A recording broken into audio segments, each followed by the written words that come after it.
Elizabeth passed the chief of the night in her sister's room, and in the morning had the pleasure of being able to send a tolerable answer to the inquiries which she very early received from Mr. Bingley by a housemaid, and some time afterwards from the two elegant ladies who waited on his sisters.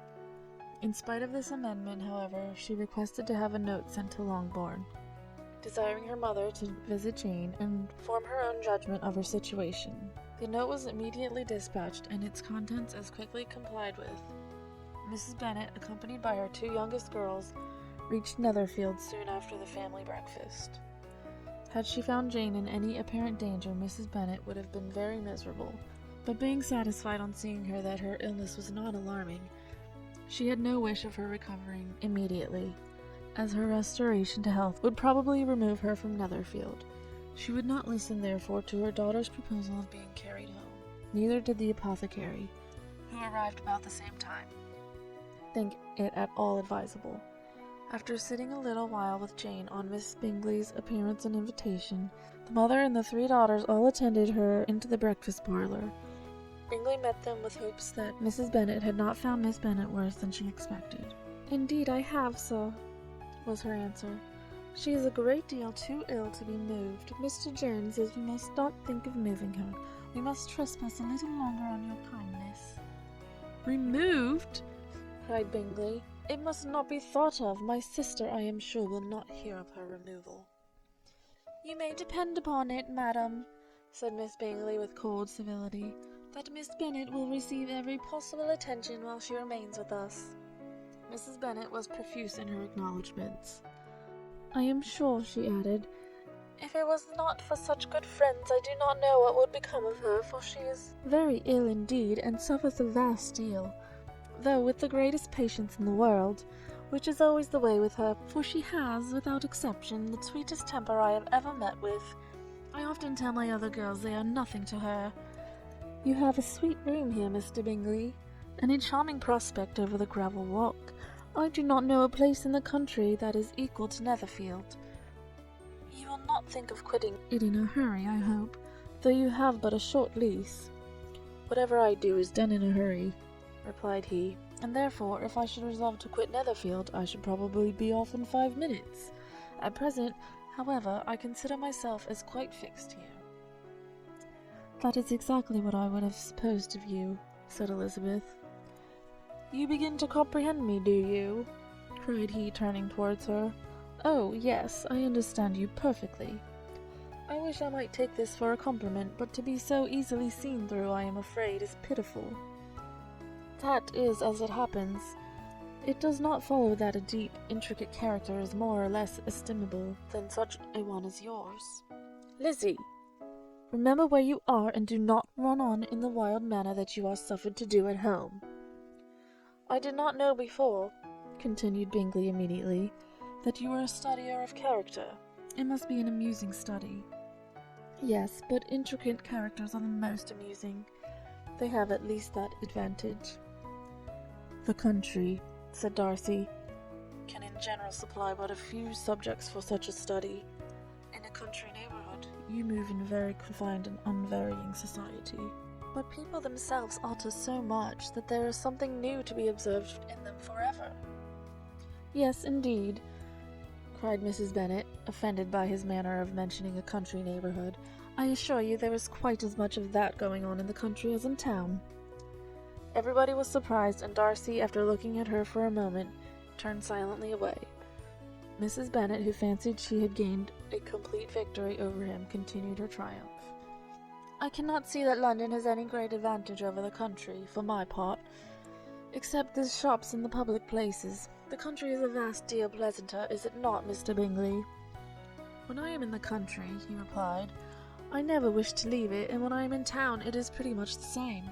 They have each their advantages, and I can be equally happy in either." "Aye, that is because you have the right disposition. But that gentleman," looking at Darcy, "seemed to think the country was nothing at all." "Indeed, mamma, you're mistaken," said Elizabeth, blushing for her mother. "You quite mistook Mr. Darcy. He only meant that there was not such a variety of people to be met with in the country as in the town, which you must acknowledge to be true." "Certainly, my dear, nobody said there were. But as to not meeting with many people in this neighbourhood, I believe there are a few neighbourhoods larger. I know we dine with 24 families. Nothing but concern for Elizabeth could enable Bingley to keep his countenance. His sister was less delicate, and directed her eyes toward Mr. Darcy with a very expressive smile. Elizabeth, for the sake of saying something that might turn her mother's thoughts, now asked her if Charlotte Lucas had been at Longbourn since her coming away.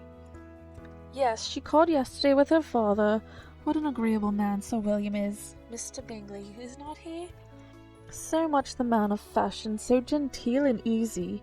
He had always something to say to everybody. That is my idea of good breeding. And those persons who fancy themselves very important and never open their mouths quite mistake the matter. Did Charlotte dine with you? No, she would go home. I fancy she was wanted about the mince pies. For my part, Mr. Bingley, I always keep servants that can do their own work. My daughters are brought up very differently, but everybody is to judge for themselves. And the Lucases are very good sort of girls, I assure you. It is a pity they are not handsome. Not that I think Charlotte is so very plain, but then she is our particular friend. She seems a very pleasant young woman. Oh dear, yes. But you must own she is very plain. Lady Lucas herself has often said so, and envied me Jane's beauty. I do not like to boast of my own child, but to be sure, Jane, one does not often see anybody better looking. It is what everybody says. I do not trust my own partiality. When she was only 15, there was a man at my brother Gardner's in town so much in love with her that my sister-in-law was sure he would make her an offer before we came away. But, however, he did not. Perhaps he thought her too young. However, he wrote some verses on her, and very pretty they were. And so ended his affection, says Elizabeth impatiently. There has been many a one, I fancy, overcome in the same way. I wonder who first discovered the efficacy of poetry in driving away love. I have been used to consider poetry as the food of love, said Darcy. Of a fine, stout, healthy love it may. Everything nourishes what is strong already. But if it be only a slight thin sort of inclination, I am convinced that one good sonnet will starve it entirely away. Darcy only smiled, and the general pause which ensued made Elizabeth tremble lest her mother should be exposing herself again. She longed to speak, but could think of nothing to say, and after a short silence, Mrs. Bennet began repeating her thanks to Mr. Bingley for his kindness to Jane, with an apology for troubling him also with Lizzie.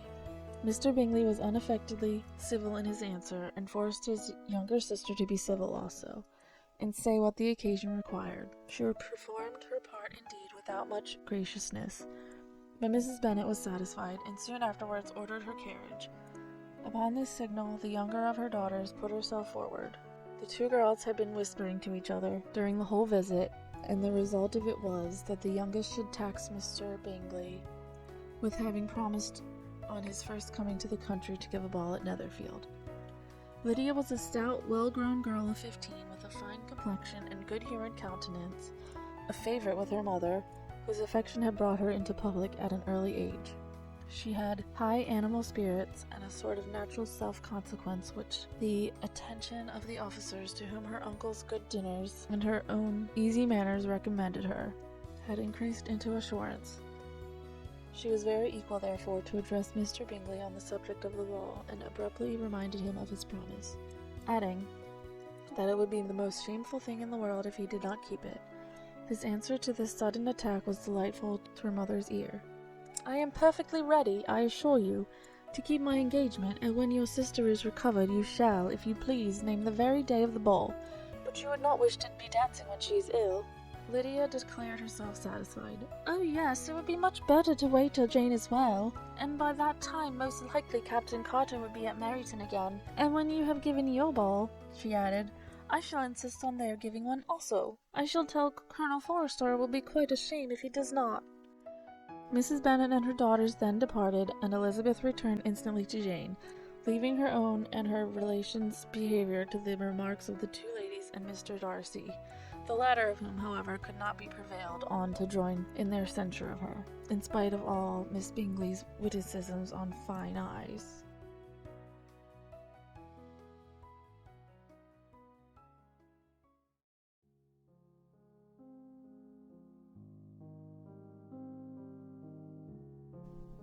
The day passed much as the day before had done.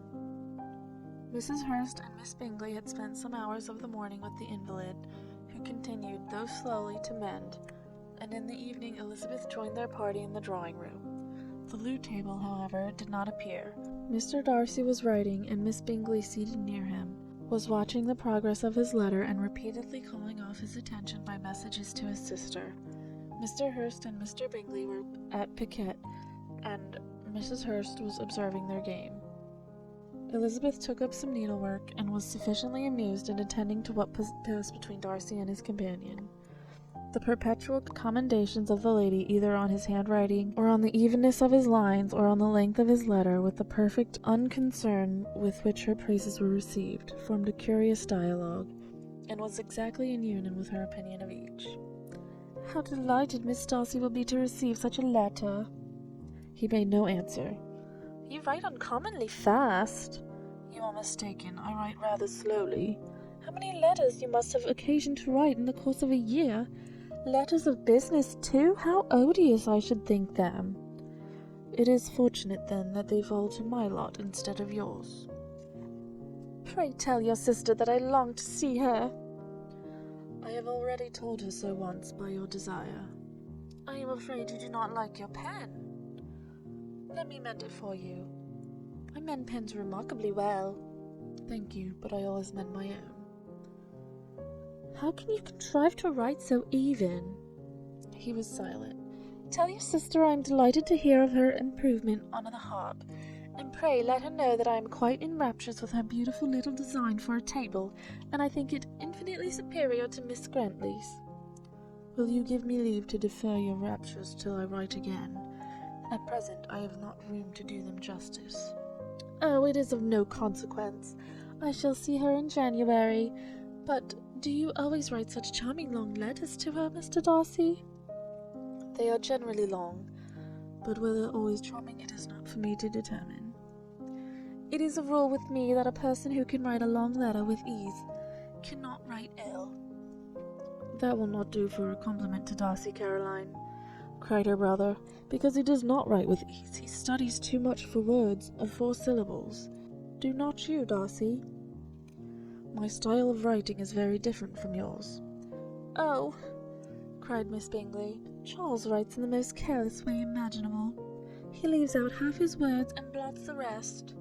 My ideas flow so rapidly that I have not time to express them, by which means my letters sometimes convey no ideas at all to my correspondents." "Your humility, Mr. Bingley," said Elizabeth, "must disarm reproof."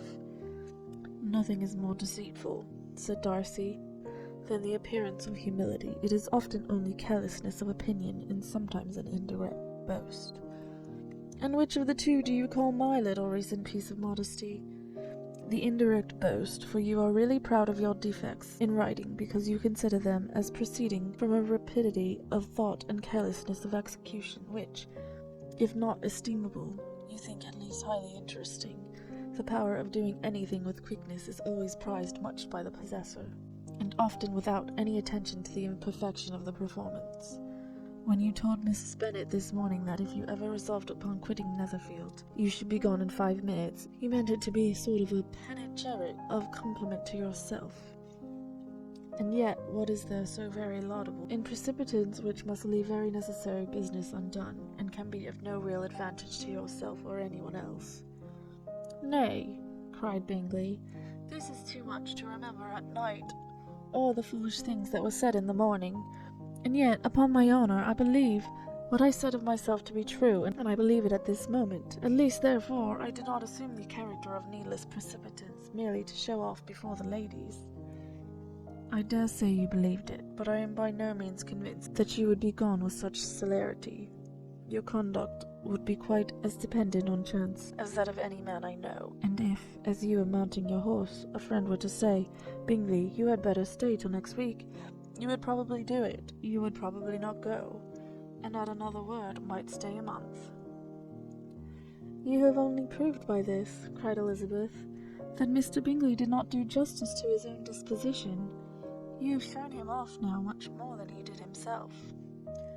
"I am exceedingly gratified," said Bingley, "by your converting what my friend says into a compliment on the sweetness of my temper, but I am afraid you are giving it a turn which that gentleman did by no means intend, for he would certainly think better of me if under such circumstance I were to give a flat denial and ride off as fast as I could.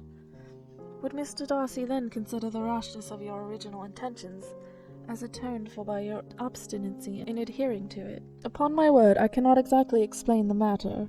Darcy must speak for himself. You expect me to account for opinions which you choose to call mine, but which I have never acknowledged, allowing the case, however, to stand according to your representation. You must remember, Miss Bennet, that the friend who is supposed to desire his return to the house in the delay of his plan has merely desired it, asked it without offering one argument in favour of its propriety. To yield readily, easily, to the persuasion of a friend is no merit with you. To yield without conviction is no compliment to the understanding of either. You appear to me, Mr. Darcy, to allow nothing for the influence of friendship and affection. A regard for the requester would often make one readily yield to a request, without waiting for arguments to reason one into. I am not particularly speaking of such a case as you have supposed about Mr. Bingley. We may as well wait, perhaps, till the circumstance occurs before we discuss the discretion of his behaviour thereupon. But in general and ordinary cases between friend and friend, where one of them is desired by the other to change a resolution of no very great moment, should you think ill of that person for complying with the desire, without waiting to be argued into it, will it not be advisable, before we proceed on this subject, to arrange with rather more precision the degree of importance which is to appertain to this request, as well as the degree of intimacy subsisting between the parties? By all means, cried Bingley, let us hear all the particulars, not forgetting their comparative height and size, for that will have more weight in the argument, Miss Bennet, than you may be aware of. I assure you that if Darcy were not such a great tall fellow in comparison with myself, I should not pay him half so much deference. I declare I do not know a more awful object than Darcy, on particular occasions and in particular places, at his own house especially, and of a Sunday evening when he has nothing to do. Mr. Darcy smiled, but Elizabeth thought she could perceive that he was rather offended, and therefore checked her laugh. Miss Bingley warmly resented the indignity he had received, and an expostulation with her brother for talking such nonsense. I see your design, Bingley, said his friend. You dislike an argument, and want to silence this. Perhaps I do. Arguments are too much like disputes. If you and Miss Bennet will defer yours till I am out of the room, I shall be very thankful. Then you may say whatever you like of me. What you ask, said Elizabeth, is no sacrifice on my side, and Mr. Darcy had much better finish his letter. Mr. Darcy took her advice, and did finish his letter. When that business was over, he applied to Miss Bingley and Elizabeth for an indulgence of some music. Miss Bingley moved with some alacrity to the pianoforte, and, after a polite request that Elizabeth would lead the way, which the other as politely and more earnestly negatived, she seated herself. Mrs. Hurst sang with her sister, and while they were thus employed, Elizabeth could not help observing, as she turned over some music books that lay on the instrument, how frequently Mr. Darcy's eyes were fixed on her. She hardly knew how to suppose that she could be an object of admiration to so great a man, and yet that he should look at her because he disliked her was still more strange.